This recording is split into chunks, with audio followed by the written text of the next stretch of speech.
Water. It's the building block of life.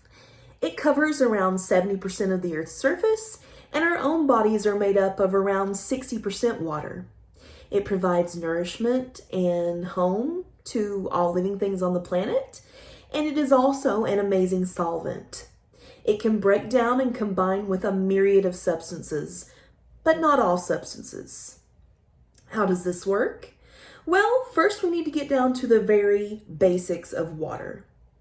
Its chemical structure and behavior. Water is a chemical compound made up of one oxygen atom and two hydrogen atoms. The bond between these atoms is called a covalent polar bond.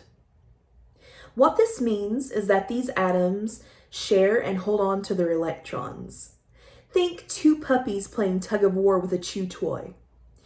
Each of their jaws locked down on each end of the chew toy, and both of them unwilling to give it up. That's kind of what a covalent bond is like. The polar part of this means that those shared electrons tend to stick a little closer to one atom than the other. Each of the atoms has a very slight electric charge, in this case a slightly positive charge on the hydrogen atoms and a slightly negative charge on the oxygen. It's like a magnet with oppositely charged poles. Get it? Polar? And it just so happens that the electron they share is a little closer to the oxygen side. This also means that the electrons in those positively charged hydrogen atoms are attracted to the oxygen atoms of other water molecules. This causes them to form what is known as weak hydrogen bonds. It's what makes water stick together. And you can see this in action when you fill up a cup of water to the brim and it forms that kind of dome at the top. This also means that hydrogen atoms in other substances are also attracted to those oxygen atoms in water. These substances are hydrophilic, meaning they love water. That's what the Latin suffix philic literally means. Something is attracted to or in love with something else. The hydro part is where the water comes in. For an example of this, we can look at what happens when you mix something like table salt with water.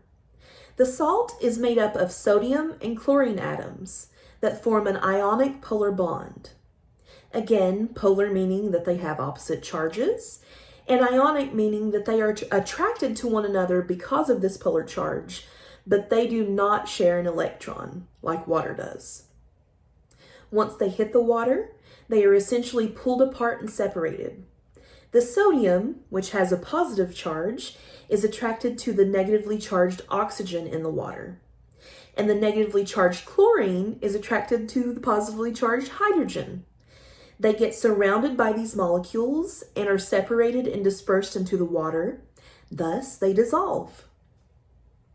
But what happens if you add a compound to water that does not have a polar charge like sodium chloride?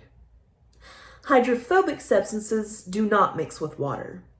This time, the Greek root phobic means fear. So they are afraid of or repel water. You can observe this when you try to mix something like cooking oil with water, which we all know you don't mix them. They don't mix. The oil just kind of clumps together and forms round droplets on the surface of the water. Oil, which is a type of lipid, contains strong nonpolar compounds. Their atomic charges are balanced. So when they are added to water, instead of dissolving and separating, they continue to cling tightly together. And the water? Well, it continues to form those hydrogen bonds that we talked about with other water molecules around it, and they surround the lipids, causing those circles of oil that you see on the surface. So, water, universal solvent or terrifying repellent, or both. It's both. This has been Olivia Johnson for Biology 103, the Foundations of Life at Unity College, and thank you very much for watching.